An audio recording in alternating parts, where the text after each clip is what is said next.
Today I thought I would show everybody a rough idea of how I work things out when I'm doing a drawing. So when I come up with an idea, the first thing I do is I break it down into the idea. I don't do that many roughs. I tend to just go straight in with the first thing that comes to my head, and I change it as I go. So in this case, the idea is an animal made of a plant. And so I've written down what animals are within the plant or survive off it, feed off it, live in it, that sort of thing. And then I've built a rough, very, very, very rough outline of the animal, which is a horse, as you can see. And from there, I literally am filling in areas with things that make the plant the plant. So for the eye here, I was going to put the actual seed of the tree because it's got a really nice dark area and the seeds are encased as well. And then I've got the leaves that I can spread out from here. And overall I can build up the image using all the information I've managed to gather. So the first stage that I'll actually do is literally just a rough drawing.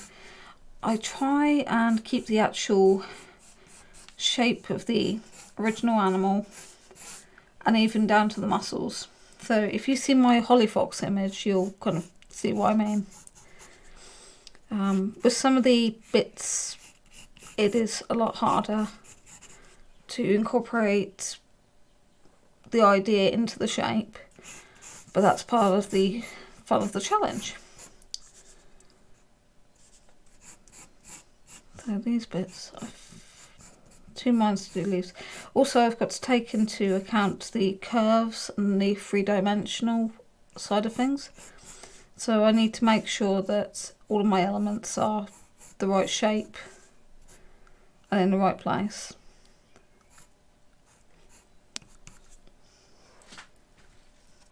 So I'd like to get the detail of fluff in on this horse's chin. So to do that, I'm actually using a squirrel, which I know sounds really, really random, but I can keep the jawline. All I've got to do is just put the anatomy of the squirrel in, and in fact I can fit it in directly with the mouth, so I can still keep the mouth showing what it is, but I can fit a nice squirrel in there, even down to the wispy ears, because that will fit in. So yeah, this is roughly how I actually start mapping bits of the image out. So for reference photos, I've got my own photos. I actually grow the trees that this is based off of. So I can just go outside, take photos on my phone if I need to, and work from that.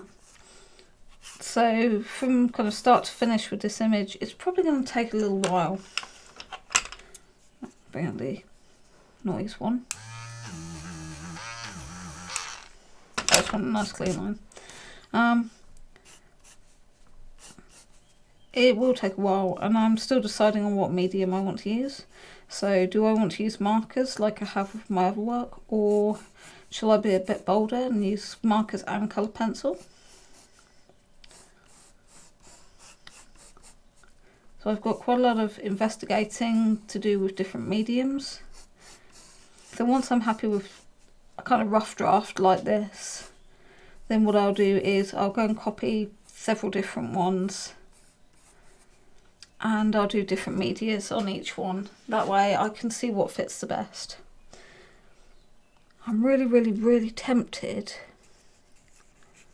See these ears? I'm very tempted on putting woodpeckers. Because when woodpeckers fly, they go like a little torpedo. But it depends on the species of woodpecker that I put in here, depends on the colours and such. But I could certainly get a woodpecker in there. And it's like the idea of, let's see, we've got deer as an idea. So how could I incorporate a deer into this image, would I do the whole deer or half the deer or maybe just the head? So it's really working things out like that. I'm just thinking about it.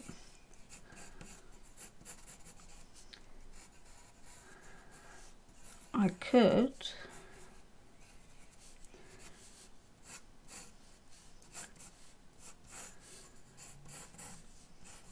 put a fallow deer here, which is a woodland species of deer, and have the antlers coming out from the jaw. So you'd have a white patch here. Let's just take that bit out. So I've still got, I've still got the jaw shape. But then the rest of the, so it'd be like a white patch, which will work again.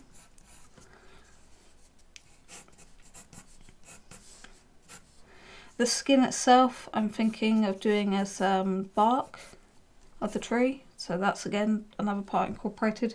And bit by bit, the image will build up. But like I say, I have to take into account the curves and all the different shapes. But this is literally how I would start a unique drawing off.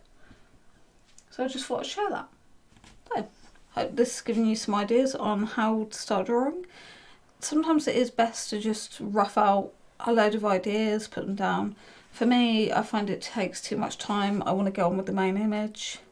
And I learn on the way through. And that's why I take copies. Once I've got my rough designed, I'll take copies and go from there. So, till next time, all the best and happy drawing.